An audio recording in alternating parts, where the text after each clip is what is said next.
سارا یروشلم لیا جا چکا. چھینا کن سے گیا؟ عربوں سے. عرب واپس لے سکتے ہیں؟ کوئی اندیشہ اگر ہو سکتا تھا عراق کے بارے میں کہ شاید اس کے ایٹمک دانت نکل آئے، جو سازش کی گئی، جس طرح اس احمق اور پاگل صدام حسین کو دام میں پھنسایا گیا.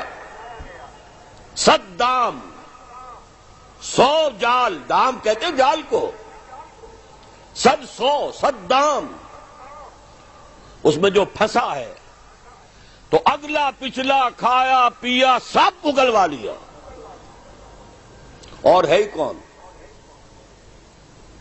اس کے پاس ایٹمک ہتھیاروں کا ذخیرہ موجود ہے، اور کسی کے وہ ایٹمک دانت بھی نکلنے نہیں دے رہے. پاکستان کے اوپر کتنا دباؤ، اور ہمیں نہیں پتا کتنا کچھ دباؤ قبول کیا جا چکا. یہ تو سبھی مانتے ہیں. کیپ کر دیا گیا، روک دیا گیا، آگے تو نہیں بڑھ رہا، یہ تو سبھی مانتے ہیں. رول بیک بھی ہو گیا یا نہیں کچھ پتہ نہیں. لیکن کسی صورت یہ نہیں تسلیم کریں گے، قبول کریں گے کہ کسی مسلمان ملک کے پاس ایٹم بم آ جائے.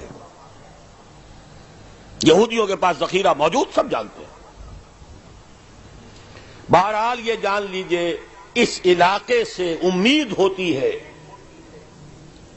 سندھ اور خراسان حالات بہت خراب ہیں ہمارے، اور حالات بہت خراب ہیں افغانستان کے بھی، لیکن حالات کے بدلتے اللہ تعالی کی مشیت کے تحت دیر نہیں لگا کرتی. سیرت نبوی میں مجھے نظر آتا ہے سن 10 میں، 10 نبوی، ہجرت سے 3 سال پہلے، 2.5 سال پہلے، کہیں سے کوئی امید کی کرن نظر نہیں آتی تھی کہ عرب میں اسلامی حکومت قائم ہو جائے گی. 10 برس ہو چکے محمد الرسول اللہ کو دعوت دیتے ہوئے، اور ابھی تک بمشکل 125 آدمی ہے. اپنے بل پر، اپنے طاقت پر مکے میں رہ بھی نہیں سکتے. کیسے ہو جائے گا؟ کہاں سے ہو جائے گا؟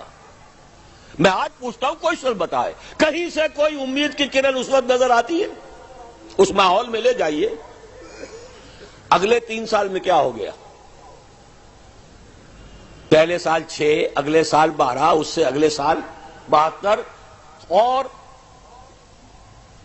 بیعت عقبہ ثانیہ، ہجرت، اور وہاں سے اب حضور کی طرف سے انیشیٹ شروع ہو گیا، انیشیٹو. تو ہم نہیں کہہ سکتے اللہ تعالیٰ کی قدرت، اللہ کی مشیت. یہ یقین ہے کہ دنیا کے خاتمے سے پہلے نظام خلافت قائم ہوگا، اور تمام دنیا میں ہوگا.